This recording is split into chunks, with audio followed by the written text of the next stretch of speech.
Welcome to Wealthing Talks. I am your host, Alicia Castillo Holley, bringing you real life conversations from Silicon Valley or somewhere around the world. We will talk about disruptors, angel investments, venture capital, and of course, family offices. Join me along with my children, their families, friends, disruptors, and investors as we explore the fascinating world of creating wealth in a completely different and authentic way.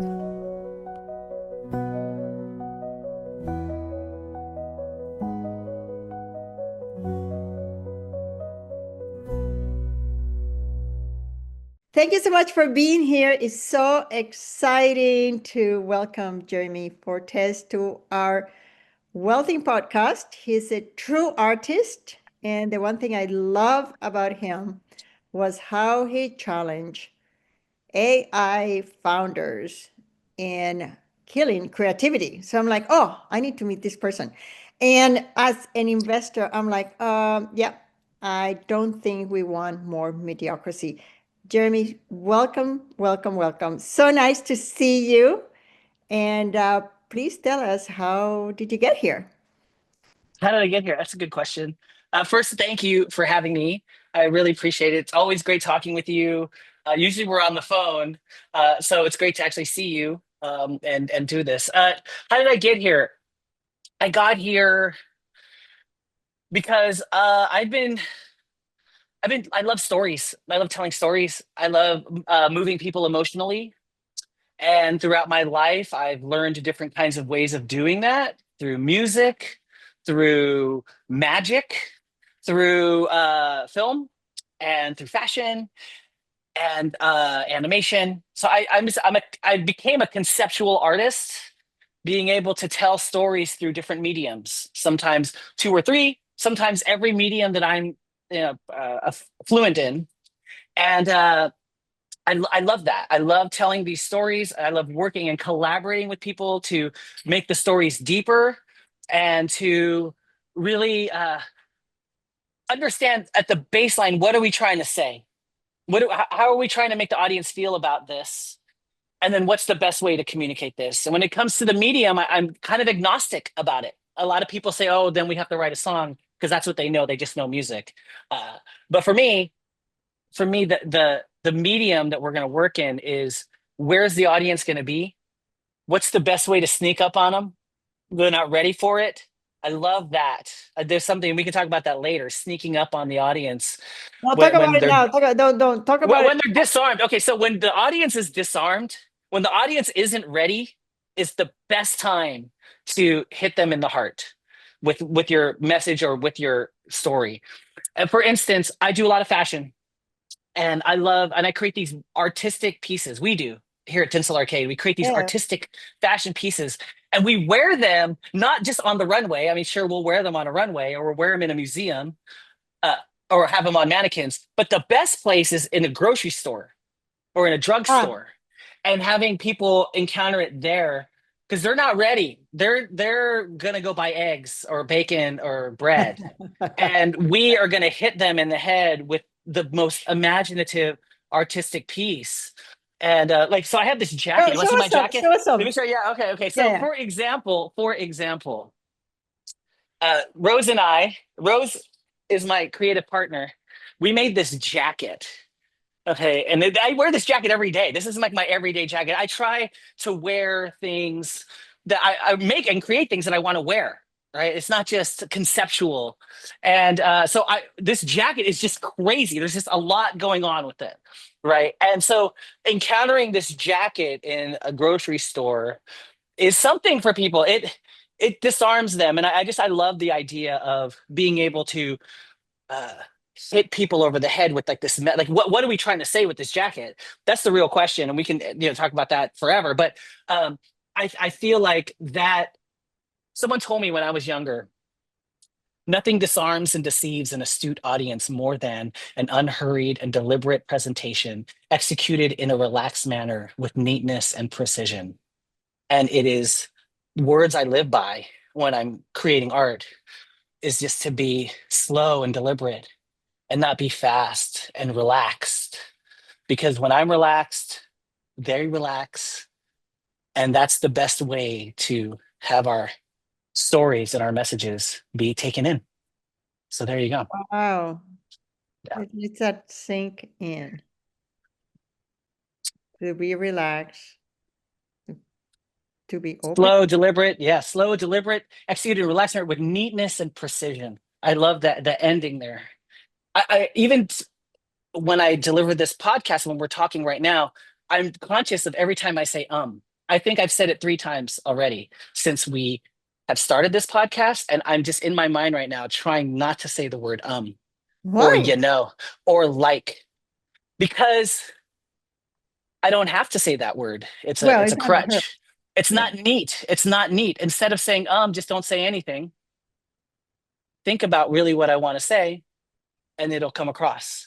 So I think you that just make everybody aware of the I was at a meeting. I invited my grandkids to a meeting, to an investor meeting, and just to watch. And when we finished, I asked the oldest one, who was 12 at the time, what did you think? And she looked down and she said, the person presenting said 23 times. And we were told we shouldn't say And I was smiling because that was what she got out of the presentation. I got so many other things, and she's like, "Yeah, yeah, we were told that." It's interesting, and people create their own stories about reality. Did you get stopped when you wear that jacket? all the time, every day, multiple times a day. I get business from it. Okay. It's a calling card. It's like a walking billboard for what we do here.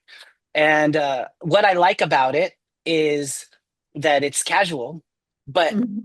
not. It's both, and it's the paradox. You can wear it every day, but you'll be extra every day, and everyone will just look at you and stare at you, because they've never seen anything like it. Yes. And it's a combination of a multitude of different eras and genres smashed together in one piece. So yes, I do get stopped. I get talked to, asked about it, and my typical line now is they say "nice jacket." Is what I say is I say "thank you. I know the designer." Is what I say. Oh, you didn't say you And made it? not yet, because it's a little cocky, right? So I say, "I thank you. I know the designer," and then they go, and then usually nothing, or sometimes one of 3 things will happen there. Then they'll say, "Is it you?" Sometimes the real astute people see where I'm going with this, and they will say, "It's you, isn't it?" And those people are usually like sharp, like you can just tell they're tuned in on that frequency. Another response will be, I know the designer, and then just like nothing. And then I will come out and say, "Yeah, and it's me." And then they light up, and then they finally get, it's like a joke. They finally get the joke. Yeah, yeah, yeah. Yeah. Oh, I know. Oh, it's you. That's great. And then there's that. And then the third response is, "Oh, yeah. Okay, cool."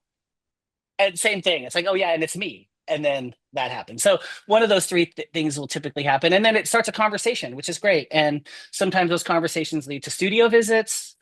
Sometimes those conversations lead to them talking to me about their fashion and their Uh-huh. creativity, or they're musicians, and they whatever the conversation is going to lead. But it's great. It's a great conversation starter for sure.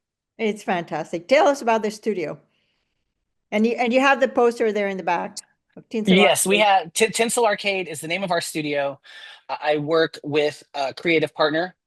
Her name is Rose Harden. She's super talented. We've been working together for almost 3 years now. She has 20 years of experience making costumes and a bunch of fashion. She's just a creative, and she just doesn't work in fashion. Her background is in sculpture, and she went to RISD, so she has like credentials in art. Believe that. Okay, I don't have this. She, watch out. I work with some credentialed people in art. Okay, and she's a dancer. She's a performer.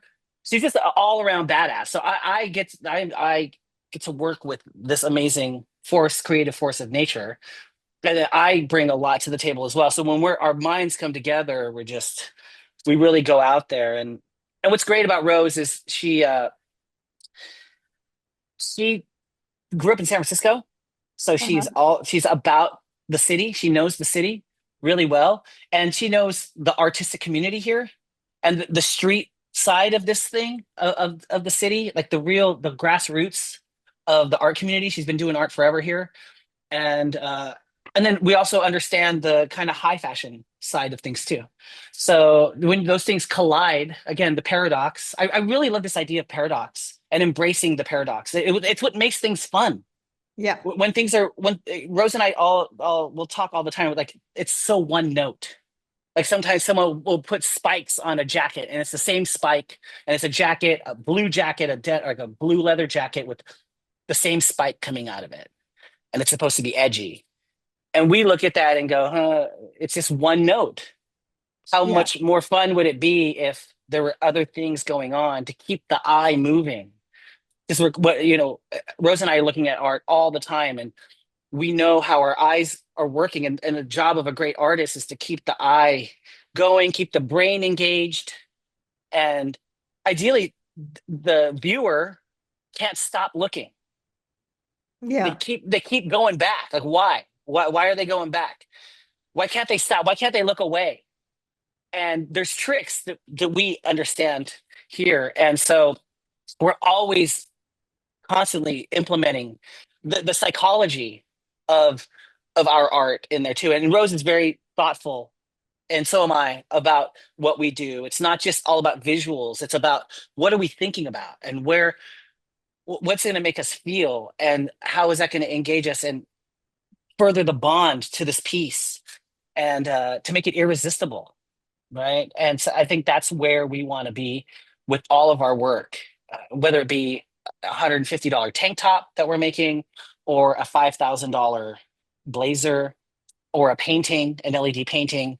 Whatever we are creating, we're working on a multitude of levels, so that Uh-huh. when the viewer encounters it, it's just like there's so much there. It's so rich, full of so many emotions and visuals that we've been thinking about, we've been working on for 2 months. So there's no way you're going to be able to take it in 30 seconds. Yeah. Which so I think so. Our studio is a place where we pre we have people come in for commissions. We get to show them our fabrics, show them how we do things here, all of our electronics. There's a lot of different stations in our studio. Sometimes we have interns coming in here, and we show them the different stations. There's studding, there's cutting of fabrics, there's soldering, there's painting and silk screening, there's a lot. There's installation of LEDs, there's our sewing stations. Uh, so there's just a lot going on here, and it's kind of designated in a really cool way and fun way. And we're having a lot of fun. We're having a lot of fun creating some of the best work of my life. And I feel really honored and privileged to be able to do that. Did did you always knew that you were going to make art that people wore? That people wear like Mhm. fashion. I didn't. Again, my background is in music. In 1984, I saw Michael Jackson's Thriller, the Uh-huh. music video. And I think it was then that I said I wanted to be a singer and a dancer. I just Uh-huh. fell in love. I fell in love with entertainment and Uh-huh. being an entertainer. So all through high school and college, I just did all kinds of different music, hip hop, dance, music, Broadway musicals, classical, jazz. I've studied every style of music you can think of, and have formed different groups and performed around. And whenever we're performing or doing a video, the question always arises, what are we going to wear? Yeah. What are we wearing? And I got tired of asking that question. I just sick of it. And I come from a place where the performers should dress one level above the audience, Uh-huh. right? So like if the audience is in jeans and t-shirt, then you can wear like a blazer or some slacks, or look Mhm. kind of nice like that. If the audience is wearing suits, then you're going black tie. Right. That's the school of thought as an entertainer that I come from. It's more old school vaudevillian. I was kind of trained in that world. And so because I think the last thing I ever want is that to in my show is to feel like an audience member went up on stage. And now, Okay. I mean, that's just for me. Again, no shade on performers who like to wear jeans and t-shirts on stage while they perform. I don't, that's not where I come from. I want to, it's a show, it's a Mhm. visual medium. They're looking at you, give them something to look at on top of your beautiful performance, right? And so we got tired of asking what we're going to wear.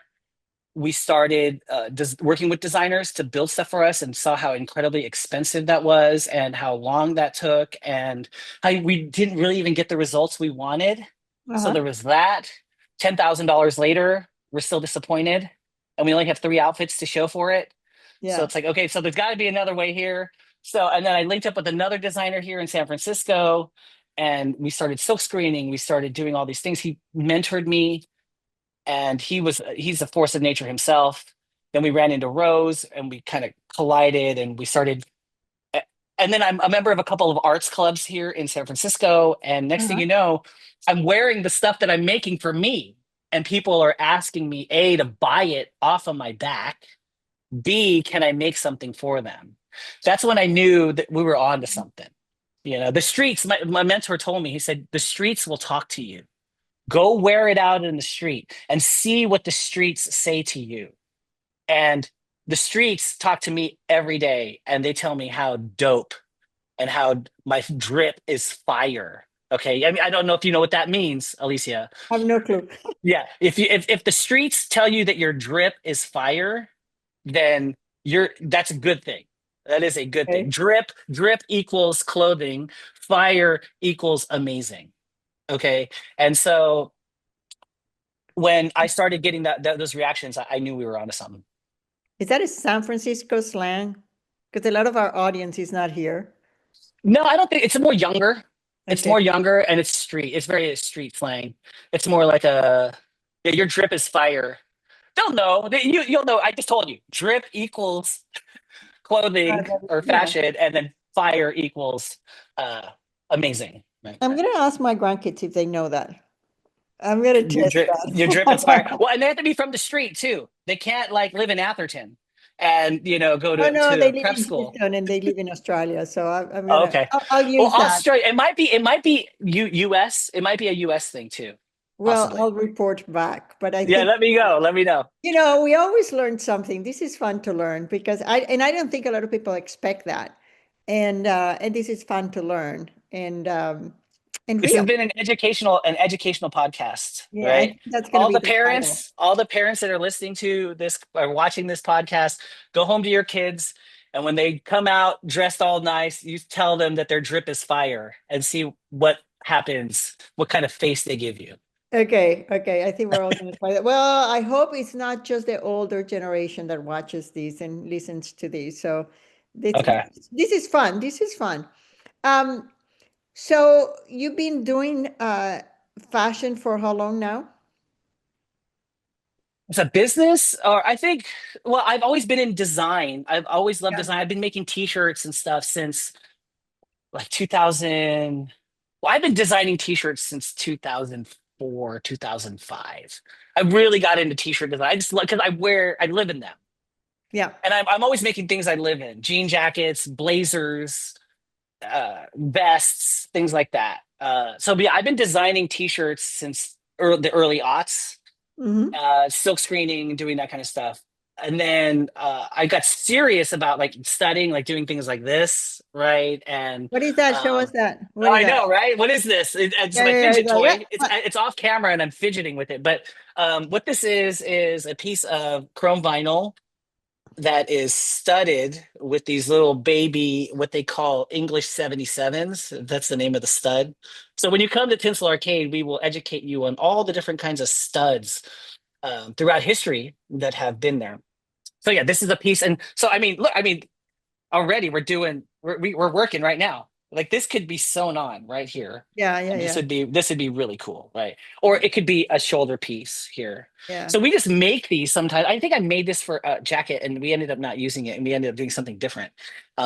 And so they just sit here and lay around, and I love to leave them just laying around because sometimes we'll just like working on another piece and like, oh, look at this, and we'll just put it on there. So we try to create an environment here where happy accidents can happen. Oh, for that's sure. fantastic. Yeah. That is fantastic. That is But so one what thing. was the question? Oh, how long to get? So yeah, so then I started getting into stud work and all that. Around 2018, 2019, I started to really get serious about silk screening and fashion and all that kind of stuff. And the pandemic hit and we really kind of locked down. And then I got into LEDs. Everything just started just layering up. The LED stuff just is the next level. Because if you are in an environment, a darker environment at night, anytime when the sun goes down and you turn on your jacket, I mean, it's already looks cool. And then all of a sudden, boom, there are lights integrated in, and the light patterns and behaviors work with the garment and they're not too obnoxious. It's just another layer That's and so level cool. of art for sure. That is super. Is that the jacket, that the black jacket that you have in the back and the silver This one? vest, you want to see this vest? Yeah, yeah. Okay. Yeah, So sure. I'll show you this vest. So this vest here, it's really interesting. I There are organizations out there like the Alpine Institute Uh-huh. or other like institutes that have uh, a lot of members who are golfers, and they'll sell their merchandise at the thing, and they use these golf brands as the base of the base for their little logos. Like you'll find an Yes. Alpine Institute Peter Millar vest, right? And there are other organizations that do it. So I took a Peter Millar vest. Okay, this is a Peter Millar vest. So it was like $180. Okay, and because they're expensive, who knew? I never even knew who Peter Millar was before I started going to these places. And we painted it. We did all the silk screening to it. This was blue. At one point, the whole thing was like this color, Okay. flat. Okay, and we did some underpaintings. Then we did a white layer on top, and then we put a black layer on top, and we did that all over. So we put the underpainting. You can see the color under there, and then the Yeah. white layer that says FOMO, which is a song that I wrote, and you can see it here too, FOMO, right? Uh-huh. And then we put that black layer on top, and then on top of that, we started doing these overlays of like this crocodile Yeah. and then we studded that, and then on top of that we put LEDs, and then on top of that we put this rhinestone trim that you can see. So there's this layer on layer, and then like this is a leather, this is a gold foiled leather that's studded. We finished the shoulder with the more rhinestones and Wow. some fringe, and it's asymmetrical, and I'm a big fan of that. Again, I think symmetry is the death of design in my mind a lot of the time. Yeah, yeah, And yeah, why yeah. why is that? Because you look at it, you look at one half, you figure it out, and then you see the other half is just a mirror of it, and then your brain's like, okay, I'm done. But when it's not that, then you start to like really think, like, what the heck is going on? Why is it not symmetrical? It's kind of unsettling in some ways. And then you figure out, well, why is this shoulder like this? And is this shoulder like this? And we have like these sequins here. It's all over. It's formal with our little sequins, but Yeah. it's rough and punk rock. And yeah, so this is it right here. So this is our take on a Peter Millar golf vest. Okay. And right. And then we have a controller here built in that I can change the light settings. Right. I Oh have a my button right gosh, here. Yeah. yeah. And then there's a remote. We have a remote as well that you can kind of change the programming of the light, depending, like if you're on the dance floor. Because for me, the dance floor is the final frontier, right? Like when you're on the dance floor, that's where I want to own it. I want to own the dance floor. And so anyone who's wearing one of my garments and goes on the dance floor, you this is your dance floor now, and everyone is dancing on your floor. So therefore, I don't really like to put a lot of sleeves on things because you get hot, right? No one really wants a lot of sleeves. If you have sleeves on the dance floor, you last one or two songs, right? But I want to own the dance floor for an hour. Okay, so in order to do that, we use vests, no sleeves, and then we have like this. This would be like when the drop happens on the song, right? And so then we would, but then Oh we have yeah, like I more, see it. I see it. Yeah. right? Yeah, yeah, boom, boom, and then you have lighting on the back, and there's a lot of movement with the fringe, and we're just kind of hanging out, owning the dance floor. So yeah, so this is our take on doing a Peter Millar golf vest and how we can kind of internal. And so this vest would be a relic of those places. I like it that it's a lot of guys who I see this, they go, I have a vest like this, right? But they don't have this one, but they have a Peter Yeah. Millar vest. And I always Yeah, think yeah. it's really interesting. Yeah. Sorry, I'm Uh, just talking your ear off, Alicia. I'm sorry. I'm no, just that's so talking cool. to being crazy here. I mean, for somebody that is investing in energy and biotech, Hmm. this is the coolest thing, to be honest. It's because Is it though? yeah, because I think so. So I like art. I like dance. We're a family of dancers. Um, Okay. and two of my grandkids, they play music. Actually, three of them, but two of them write songs together. Even though one lives in Australia and the other one lives in Texas, but they get together. They perform to us. It's very sweet, and they write music. And I like art. I think art and creativity is it's one of the most beautiful forms of communication in general. And creativity is self-expression. It's great. And science moves the center from the human to outside. So you're looking for the truth outside of you. Whereas in art, you're looking to create a truth inside of you. And I Oh, like that. that's beautiful. I just That's beautiful. I I like love that, Lucy. I'm stealing that. That's stolen now. okay, well, I Yeah, got the drink in the fire. Yeah. you got the drip aspire. I get the art is the truth within, and Yes. science is the truth without. I love that. I love that. Yes, yes, yes. So I think that is also something that we need to bring back is the fun part because we're too serious and I like that and that's one of the advantages of having you in the podcast. I want to ask you a couple of questions. Sure. One is where did you get your energy from? What makes you wake up in the morning and think, oh my gosh, this is so great. Bang, I have another day to live. Right. But so what motivates me? Okay. I would say inspire more than motivate. What inspires me? Well, I think I have a couple answers for that. I think the answer that's sticking out of my mind right now is I'm accountable to my clients and to my partners. And we set lofty goals and I have to be able to deliver on that. The last thing I want to do is disappoint my team or my clients.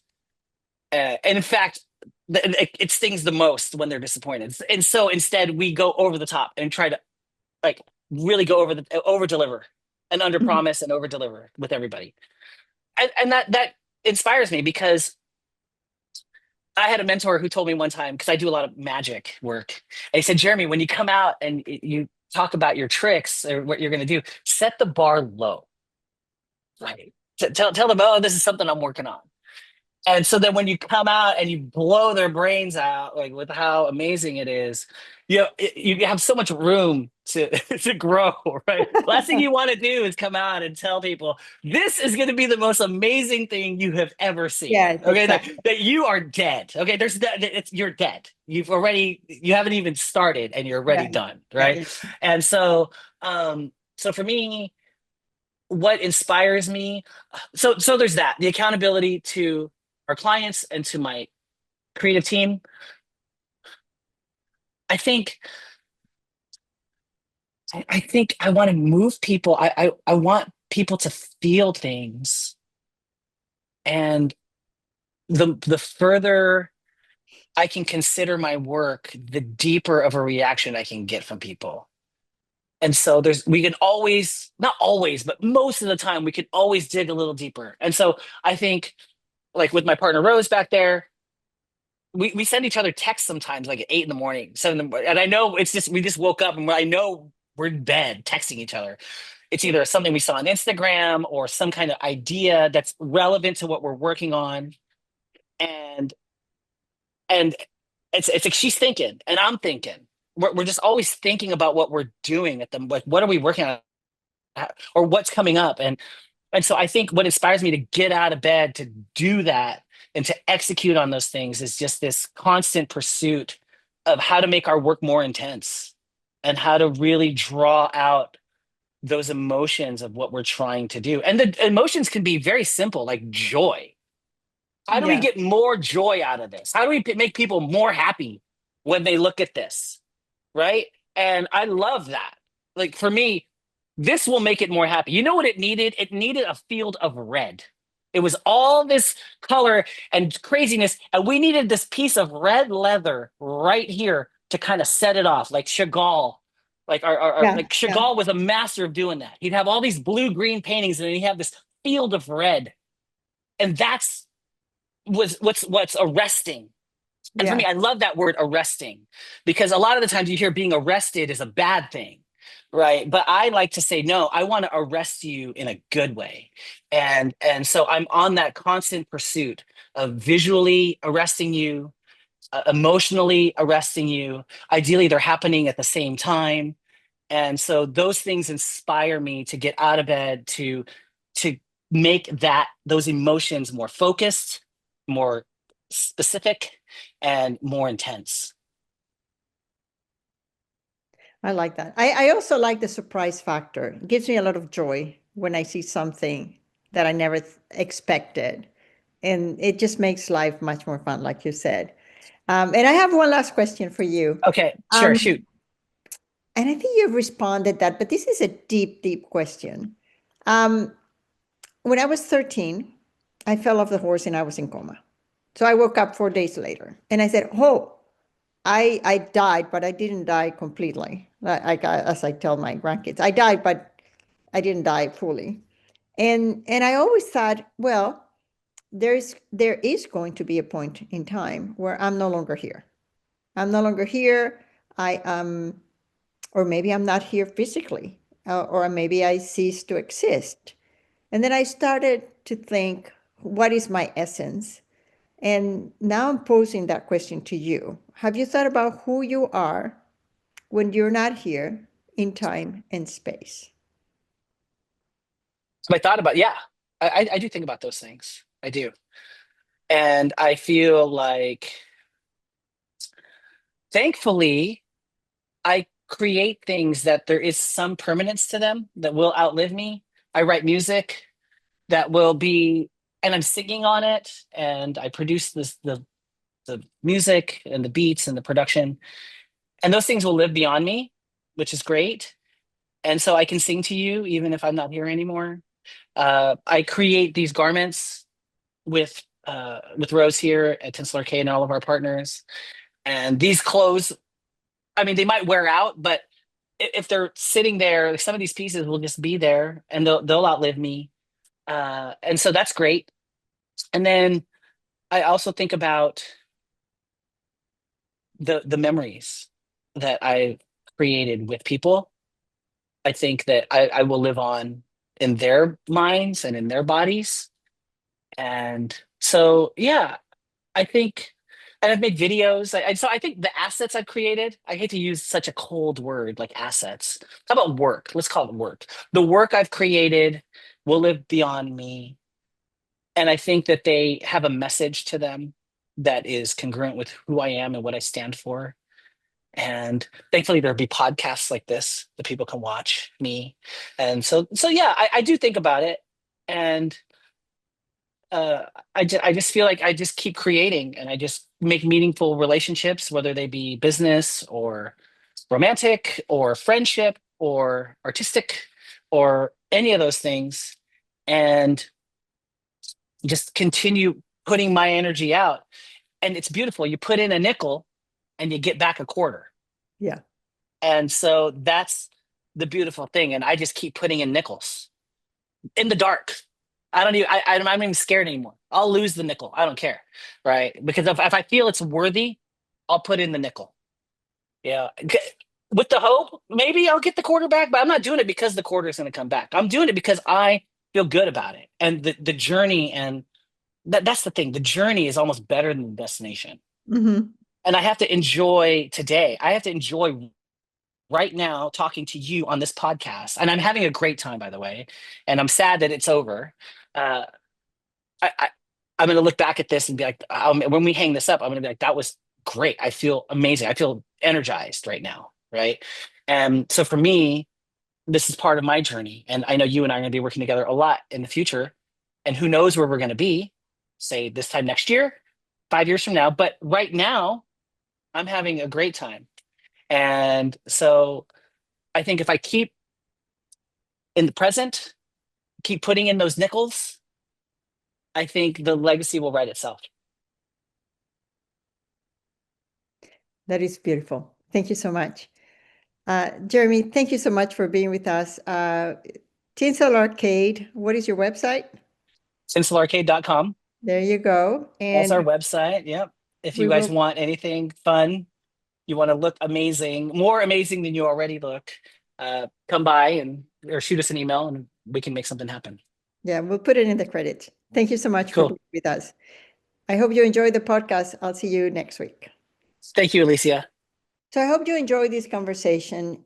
Jeremy is such an artist, but such a unique concept. And what he brings to the world is the constant improvement and the intention.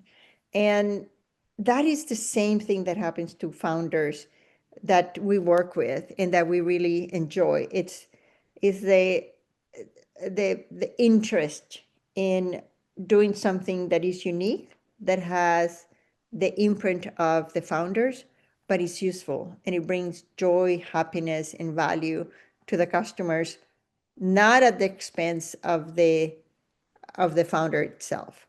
As I mentioned, I met Jeremiah at an event for AI, and I was very impressed by the way he looked, but also his approach to the present, having fun and being highly energetic.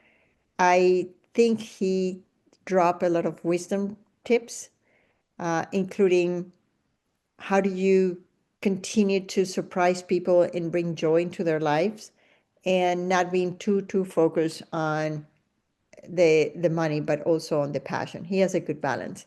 I see you next week. This is Alicia Castillo Holley, and thank you so much for listening to the Wealthing Podcast.